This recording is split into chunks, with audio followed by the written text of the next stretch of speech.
자, 안녕하세요. 오늘은 초역 부처의 말이라는 책을 소개해 드리려고 해요. 이 초역 부처의 말이라는 책은 지금 전국 서점 종합 1위로 베스트셀러에 등록했다고 했는데 한 초반 부분을 읽어보니까 굉장히 짧으면서도 인생의 진리를 알려주는 그런 말들이 쏙쏙 들어와서 제가 구매하게 됐고 이 책이 또 큰 글자 책도 있어서 엄마에게 선물도 해서 보내드렸더니 엄마가 되게 좋아하시더라고요. 일단 글밥이 또 이렇게 짧은 편이어서 읽기가 굉장히 어렵지 않고 편하다고 생각이 됐고 또 말 자체도 어렵지가 않아서 편안하게 읽을 수 있어서 좋았습니다. 그러면 오늘 부처의 말 초역 이 책을 한번 읽어보도록 할게요. 이 책은 크게 보면 여기 써 있는데 행복으로 가는 길은 없다. 행복이 곧 길이다. 마음의 평안을 찾아서 행복한 마음과 평안한 마음을 얻는 방법을 소개하고 있는 책이다라는 생각이 들었습니다. 그래서 또 마음을 편안하게 하려면 모든 것에 집착하지 마라. 세상 만사에 집착하지 않으면 문제가 없다. 인간의 집착에 관한 그런 마음을 좀 내려놓을 수 있게 하는 그런 내용이 많아서 좋았어요. 지은이는 여기 첫 페이지에 보면 코이케 류노스케라는 일본 도장주의자 작가. 일본 나라현에서 태어나서 도쿄대학교 교양학부에서 서양 철학을 공부하고 불도의 입문에 승려가 되신 분이라고 해요. 그래서 주요 저서로는 한국에서만 70만 부가 판매된 베스트셀러 생각 버리기 연습을 비롯해 화내지 않는 연습, 나를 지키는 연습 등이 있다고 하는데 생각 버리기 연습이라는 책은 제가 한번 읽어봤던 것 같아요. 그래서 이 책은 제목은 익숙한데 이 일본 작가분은 또 이름을 듣고 잊어버렸던 것 같긴 한데 되게 좋았던 책인 것 같습니다. 그래서 오늘 이 책도 엄마에게 이제 선물해 드렸는데 엄마랑 같이 한번 읽는 그런 느낌으로 제가 또 한번 읽어드리고 엄마도 한번 읽어보고 이렇게 하자고 같이 제안을 했어요. 그래서 오늘 첫 부분을 한번 읽어보도록 할게요. 페이지 4쪽 들어가는 글 부처의 말에 따라 신선한 바람이 분다. 여기 맨 처음에 보면은 머릿말 부분에 해당되는 부분이에요. 부처의 말을 따라 신선한 바람이 분다.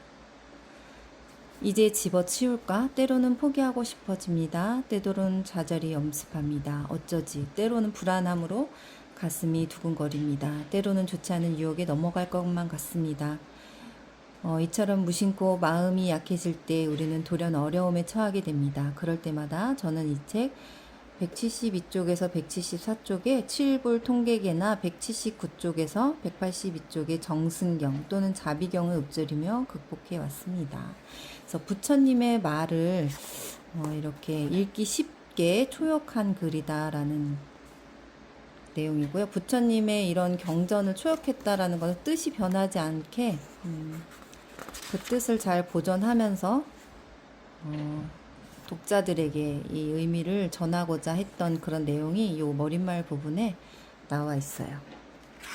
어떻게 보면 이제 현대 사회에 맞게 현대 사회 사람들의 마음에 쏙쏙 잘 들어가도록 부처님의 말씀을 간단하고 읽기 쉽게 써놓은 것이라고 생각하시면 되겠습니다.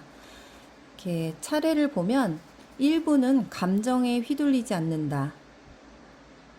그리고 2부는 비교하지 않는다. 그 다음에 3부는 바라지 않는다. 4부는 선한 업을 쌓는다. 5부는 친구를 선택한다. 6부는 행복을 안다. 7부는 자신을 안다.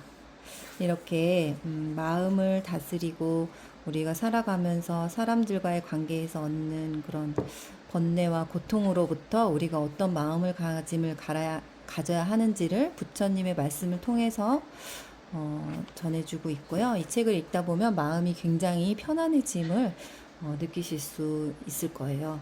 그래서 이제 1부 첫 장을 보면 감정에 휘둘리지 않는다. 이 부분 보겠습니다. 페이지는 20페이지예요.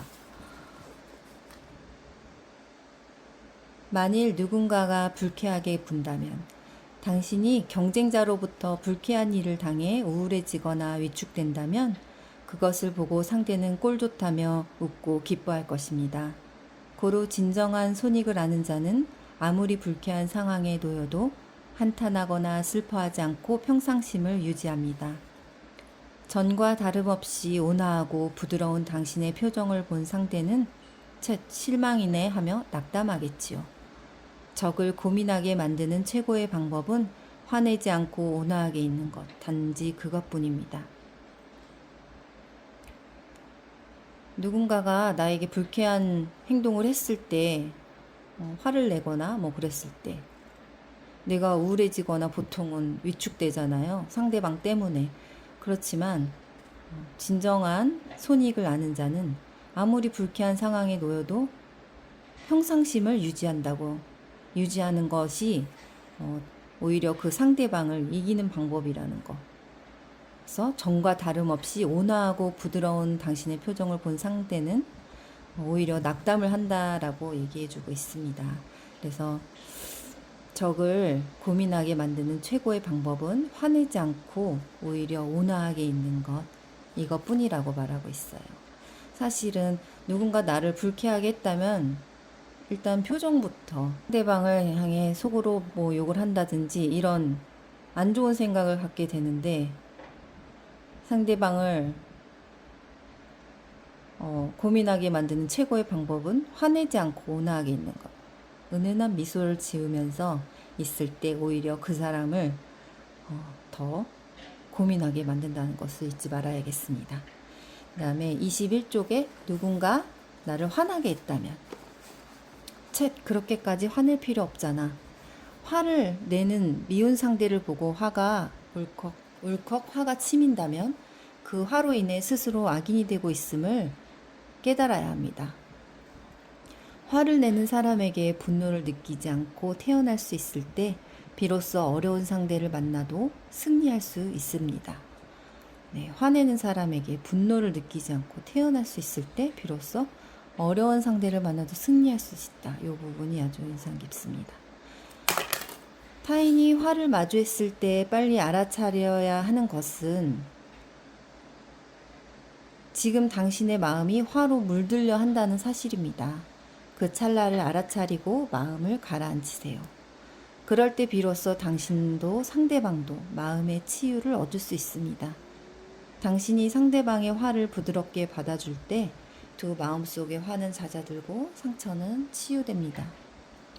사실 이 책을 읽으면서 좀 어려웠던 부분이 떠올랐는데, 여행을 가서 이제 남편과 다투게 됐어요. 그래서 남편이 저한테 처음에는 제가 먼저 화를 냈는데 또 남편이 그거를 받아치면서 화를 냈고 서로 엄청 화를 내게 됐는데, 화를 내는 미운 상대를 보고 울컥 화가 굉장히 치밀더라고요. 이 부분. 울컥 화가 치민다면 그 화로 인해 스스로 악인이 되고 있음을 깨달아야 합니다. 라고 써 있어요.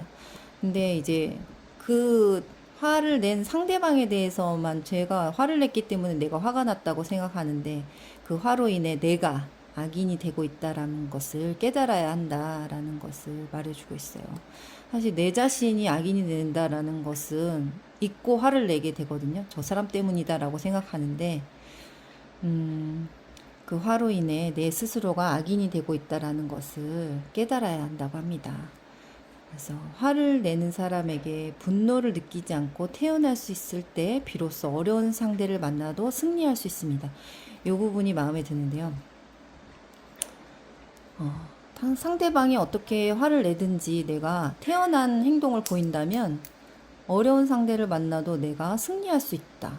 화를 받아치는 게 아니라 태어난 황태를 했을 때 내 스스로가 이 승리를 할 수 있다라는 거. 이거를 알면 태어난 상태를 조금은 유지할 수 있을 것 같아요. 화를 내는 게 아니라 내가 승리하려면 태어나게 아무렇지 않은 표정으로 있다라는 거. 그리고 만약에 타인의 화를 마주했을 때, 상대방의 화를 냈을 때 내가 화가 나고 있다라는 것을, 내 마음이 화로 물들려 한다는 사실을 빨리 알아차리고 마음을 가라앉히세요 라고 하고 있어요. 그래서 내가 화가 나고 있다는 사실을 내 마음을 스스로 알아차리는 것.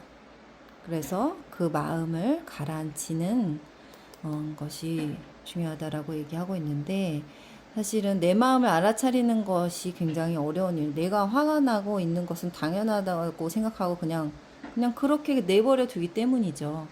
그런데 내 마음이 화가 났을 때 그것을 알아차리고 마음을 가라앉히도록 하세요라고 말하고 있어요. 그럴 때 만약 이렇게 내 마음을 가라앉히고 했을 때 비로소 당신도 상대방도 마음의 치유를 얻을 수 있습니다. 그래서 화를 냈을 때 맞받아치는 게 아니고 차분하게 가라앉히고 상대를 대했을 때 우리는 마음의 치유를 얻을 수 있다라고 얘기하고 있습니다. 그리고 당신이 상대방의 화를 부드럽게 받아줄 때 당신의 마음속에 화는 잦아들고 상처는 치유된다고 해요. 그래서 우리는 어떤 사람이 화를 낼 때 같이 화를 낼 게 아니라 그 화내는 마음을 알아차리고 부드럽게 마음을 가라앉히고 화를 받아줄 때 상처가 서로 치유된다고 하니까 이렇게 하는 연습을 해야 될 것 같아요. 근데 사실은 이게 쉽지가 않은 게 정말 화를 누가 나에게 냈을 때는 굉장히 화가 나기 때문에 자기 마음을 알아차릴 수 있도록 노력해야 될 것 같습니다. 오늘은 여기까지 읽어드리도록 할게요. 왜냐면 이제 제 마음의 어떤 느끼는 부분을 얘기해 드리다 보니까 좀 굉장히 녹음이 길어졌는데, 책만 읽는 것도 좋지만 내 생각이나 마음을 이렇게 책을 읽으면서 얘기할 수 있는 게 굉장히 도움이 더 많이 되는 것 같아요. 그리고 내 머릿속에도 오래 남고 그렇기 때문에 책을 읽으면서 이렇게 자신의 마음 또는 경험을 이야기하면서 한번 느낌을 이야기하는 것도 좋을 것 같습니다. 오늘은 21페이지까지 한번 읽어봤습니다. 다음에 또 만나요. 안녕.